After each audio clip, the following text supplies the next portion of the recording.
Good morning class. आज की class में हम ओवरहेड्स के बारे में देखेंगे कि ओवरहेड का जो अलॉटमेंट होता है वो किस बेसिस पे दिया जाता है। जैसे कोई भी इंडस्ट्री या कोई भी फैक्ट्री, कोई भी ऑफिस जो है वेरियस डिपार्टमेंट से मिल करके बना है, तो उन वेरियस डिपार्टमेंट में हम खर्चे को कैसे डिस्ट्रीब्यूट करेंगे, किस बेसिस पे करेंगे, किस रेशियो में करेंगे, वो हम देखते हैं कि क्या बेसिस है। देखिए यहाँ पर है ओवरहेड। ओवरहेड यानी कि आपके खर्चे, जो भी इनडायरेक्ट खर्चे हैं वो, और बेसिस ऑफ अपॉर्शनमेंट। अपॉर्शनमेंट का मतलब अपॉर्शन यानी कि टुकड़ों में कितने बेसिस पे आपको किया जाएगा। सबसे पहला है कंज्यूमेबल स्टोर्स। कंज्यूमेबल स्टोर्स ऐसे स्टोर्स जहां पर आपका कंज्यूम करने वाला प्रोडक्ट को रखा गया है, तो इसका बहुत नॉर्मल होता है, ये आपको डायरेक्ट एलोकेट कर देंगे जो भी क्वेश्चन में आपका रेशियो गिवन होगा उसके हिसाब से। दूसरा है material handling charges. Material handling charges का मतलब क्या होता है, जैसे आप लोग कभी फ्लिपकार्ट से या अमेजोन से कुछ प्रोडक्ट मंगाते होगे तो वहां पर देखते हो कि हैंडलिंग फी भी लिखा होता है। हैंडलिंग फी क्यों, या हैंडल विथ केयर क्यों, क्योंकि जैसे शीशे का सामान है या कोई टूट फूट वाला सामान है, तो वहां पर उसको सही तरीके से आप तक वो सामान पहुंच जाए, उसकी डिलीवरी हो जाए, उसके लिए हमको एक स्पेशल कुछ चीज़ों को करना पड़ता है जिसको हम हैंडलिंग कॉस्ट में लाएंगे। तो इसका हो जाएगा weight of material. Weight of material क्यों, यानी कि सपोज दैट एक छोटा शीशा है उसका हैंडलिंग चार्ज और एक खूब बड़ा सा शीशा है उसका हैंडलिंग चार्ज, दोनों में डिफरेंस होगा ना, तो बस उसके बेसिस पे हम मटेरियल हैंडलिंग चार्ज को एलोकेट करते हैं। नेक्स्ट है store service, store keeping expenses, दोनों में से कोई एक आएगा।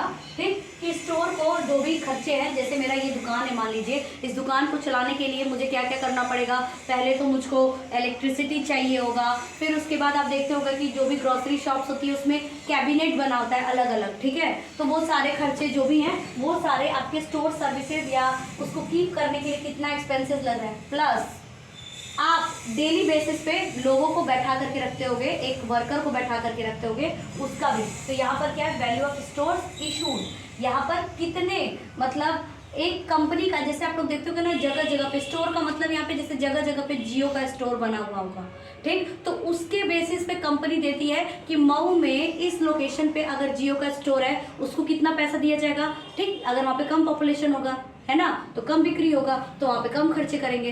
और वहीं पे बनारस में अगर जियो का स्टोर होगा तो आप देखते होंगे कि बहुत बढ़िया रहता है, ज़्यादा कंपनी भी खर्च करती है पैसा। क्यों, क्योंकि वहाँ पर नंबर ऑफ पर्सन ज़्यादा आएंगे तो नंबर ऑफ प्रोडक्ट हमारा ज़्यादा बिकेगा, तो वहाँ पर पैसा हम ज़्यादा लगा सकते हैं। उसके बाद है रेंट और रेट्स। रेंट किस पे दिया जाता है, तो जाहिर सी बात है फ्लोर स्पेस, यानी कि जितना जगह आप लोगे उतना आपको रेंट देना पड़ेगा।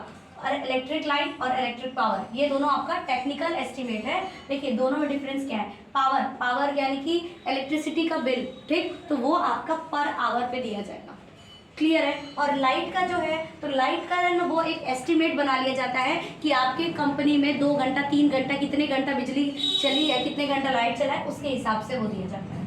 नेक्स्ट है फायर इंश्योरेंस। फायर इंश्योरेंस जाहिर सी बात है कि आपका प्लांट, यानी कि जो भी आपने बिल्डिंग बना रखी है, प्लांट एंड मशीनरी जो भी है, उसके ऊपर वैल्यू ऑफ प्लांट जितना भी है। सपोज दैट आपने अभी रिसेंट में देखा होगा हमारे यहाँ एक रेस्टोरेंट था, एवॉन रेस्टोरेंट, उसमें आग लग गई थी, तो जो इंश्योरेंस का पैसा मिला होगा वो उस जो एवॉन रेस्टोरेंट है उसका ही कॉस्ट मिला होगा, ठीक ना, उससे ज़्यादा नहीं मिलेगा ना। तो वैसे ही हम प्लांट्स की वैल्यू निकालेंगे। प्लांट्स पौधे नहीं, प्लांट्स मतलब जो आपकी बिल्डिंग है, जो आपका बिजनेस में लगा हुआ है। प्लांट रिपेयर, इसमें क्या होगा, एलोकेशन, ये भी एक्चुअल जो गिवन होगा वही कर देंगे।